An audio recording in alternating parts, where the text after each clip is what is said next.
여기에서는 국별 1인당 소득 수준이 장기적으로 어떻게 변화할 것이냐에 대해서 이 비모수적인 방법인 콰의 얼고딕 분포라고 하는 것에 대해서 살펴봅니다. 우선 GDP에서 장기적인 분포가 어떻게 일어나느냐 하는 것을 살펴보고자 하는데, 먼저 데이터의 특성을 파악할 필요가 있습니다.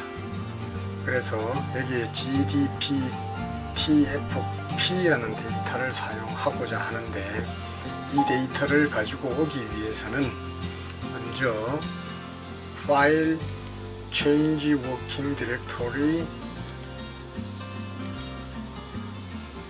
Economics of Productivity 3부에서 작업을 할 것이기 때문에 나의 워킹 디렉토리가 여기다라는 것을 먼저 지정을 해줍니다. 그 다음에 이 디렉토리 안에 GDP, TFP라는 데이터가 있을 것이기 때문에 이것을 불러옵니다.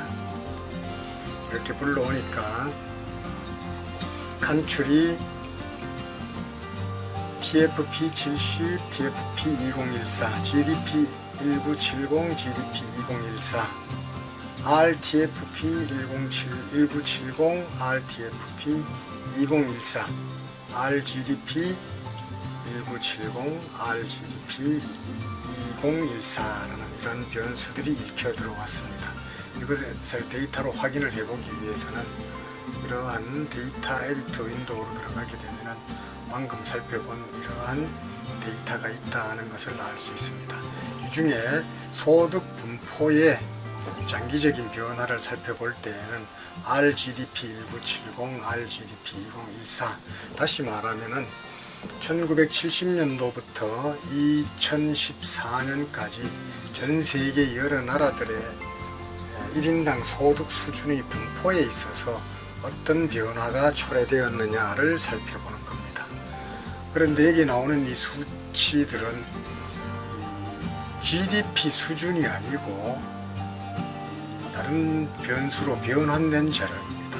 여기에서 RGDP 70이라고 하는 것은 1970년도 전 세계 1인당 소득의 평균으로부터 해당 국가가 차지하는 비중, 이것을 나타냅니다. 이것은 2014년도에 전 세계 1인당 GDP의 평균에서부터 각 국가가 차지하는 비중을 나타냅니다. 이것을 특히 우리 생산성의 경제학에서는 전이계수라는 말로 표현을 합니다.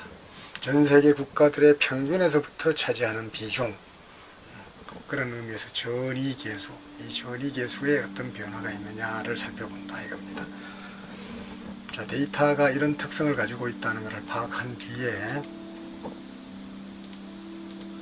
자, 여기에서 GDP를 읽어왔고, 여기에서 이 RGDP 70년도의 그 전이계수를 5개 구간으로 나눕니다. 0.25 이하인 거, 0.25에서 0.5 사이, 0.5에서 1 사이, 1에서 2 사이, 2 이상, 이렇게 해서 5개 그룹으로 나눕니다. 그래서 그룹 1은 1인당 GDP가 전 세계 평균에서 차지하는 비중의 비율을 5개 그룹으로 나누어서 그룹화해 주고, 그 다음에는 RGDP 2014년도에 대해서 동일한 방법으로 그룹핑을 해주게 됩니다. 이렇게 해주게 되면은 전이계수가 어떻게 변화했느냐 하는 모습을 tabulate라는 명령어를 이용을 해서 확인을 할 수가 있습니다. 방금 tabulate라는 명령어를 통해서 구한 1970년도와 2014년간의 국가별 1인당 소득 수준의 변화를 보게 되면은 여기서 보처럼 이렇게 전이 행렬이라고 하는 이런 표로 요약을 할 수가 있습니다. 1970년도에 가장 못 사는 나라의 그룹에 속했던 국가들이 총 19개가 있었는데 12개, 2014년에는 12개 그룹 국가가 그대로 있고 5개 나라는 두 번째 그룹에 속하게 되었고 1개 나라는 세 번째, 또 1개 나라는 네 번째 군에 속하게 되었다. 19개 국가가 2014년에는 5개, 1개는 높은 소득 수준으로 이전을 했다. 이런 의미가 되겠습니다. 1970년도에 이 그룹에 속해 있던 나라가 총 19개였는데 1그룹으로 떨어진 나라는 2개, 9개 나라는 그대로 위치하게 됐고 6개 나라는 보다 상위 그룹으로 이동을 했고 2개 나라는 보다 더 상위로 이동을 했다. 이 소리입니다. 그 다음에 1970년도에 가장 높은 소득 수준군에 있었던 나라는 총 9개였었는데 4개 나라는 2014년도에 4개 나라는 그대로 위치하게 되었고 5개 나라는 보다 하위 그룹으로 하락했다라는 이런 소리입니다. 이것은 1970년도에서부터 2014년까지 국가 간의 1인당 소득 수준의 분포가 이렇게 변화했다라는 이런 의미에서 전이계수 행렬이라고 이렇게 표현을 하게 됩니다. 1970년부터 2014년까지 이렇게 변화했기 때문에 이런 변화 추세가 미래로 계속된다고 했을 때 궁극적인 분포는 어떨 것이냐, 이거를 살펴보는 것이 이번 사례에서 여러분들이 이해해야 될 바로 얼고딕 분포라고 하는 겁니다. 특정한 두 기간에 이런 분포를 나타내는 전이계수 행렬이 지속적으로 변화해서 장기적으로 어떤 상태로 수렴을 해 가느냐, 궁극적으로 수렴한 이러한 소득 분포가 바로 얼고딕 분포라고 하는 것이 되겠습니다. 그래서 얼고딕 분포를 계산하는 방법에 대해서는 이하의 스테이터의 행렬 명령어를 이용을 해서 이렇게 설명을 하고 있습니다. 스테이터에 익숙하지 않은 분들은 그냥 이 밑비 부분은 손을 댈 필요가 없습니다. 그렇게 해서 얼고딕 분포를 구해보게 되면은 다양한 연산을 거쳐서 이제 얼고딕 분포에 도표를 이렇게 표시해 주고 있습니다. 초기에는 1그룹에 속한 국가가 0.2, 2군에 속한 국가가 2중, 3그룹에 속하는 국가가 이렇게 되어 있었고 4그룹에 속하는 국가에 5그룹에 속하는 국가가 이렇게 분포를 하고 있었는데 조금 전에 우리가 살펴보았던 1970년과 2014년간의 전이계수 행렬의 장기적인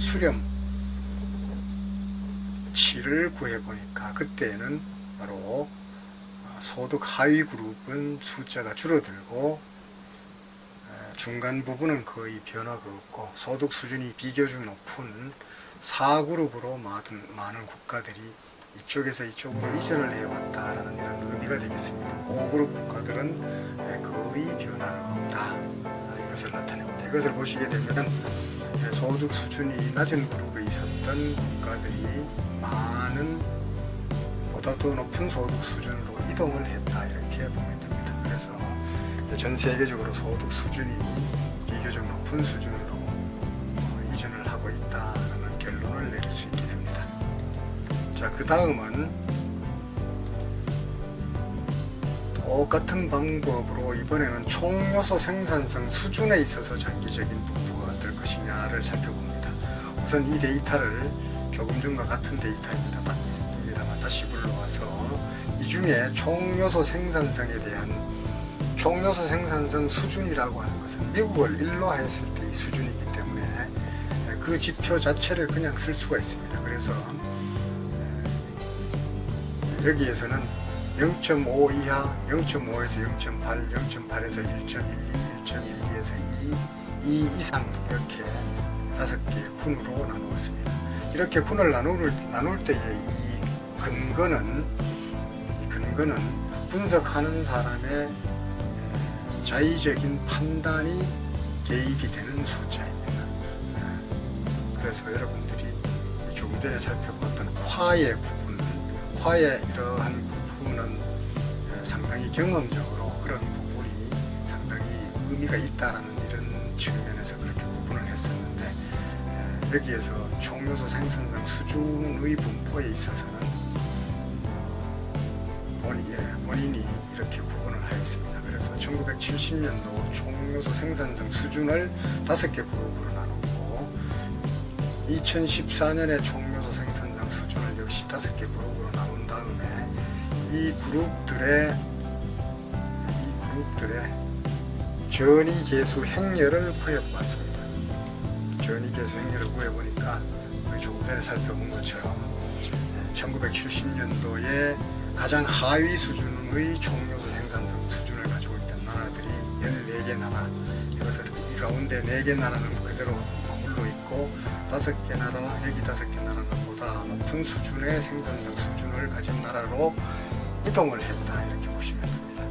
그 다음에 1970년도에 4개 나라가 가장 높은 소득 생산성 수준을 가지고 있었는데, 그 중에 2개 나라만이 가장 높은 생산성 수준을 가지게 되었고, 2개 나라는 보다 하위 수준으로 하락했다, 이렇게 보면 됩니다.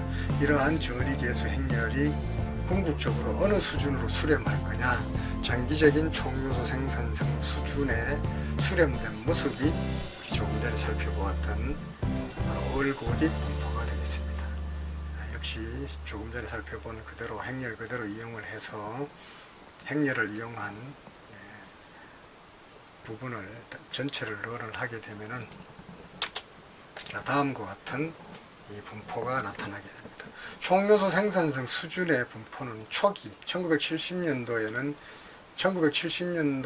이런 분포를 이루었다가 나중에 궁극적으로는 이러한 분포로 수렴해 갈 것이다 라는 것을 보여주고 있습니다. 이것은 무슨 소리냐 하면은 소득 수준이 조금 높은 수준으로 수렴을 하였다고 한다면은 총요소 생산성 수준은 바로 중간 그룹으로 이렇게 하위 그룹 또는 상위 그룹의 수가 줄어들고 중간 그룹이 많아지는 이러한 부분으로 장기적으로 변화하게 될 것이다 라는 시사점을 주고 있습니다.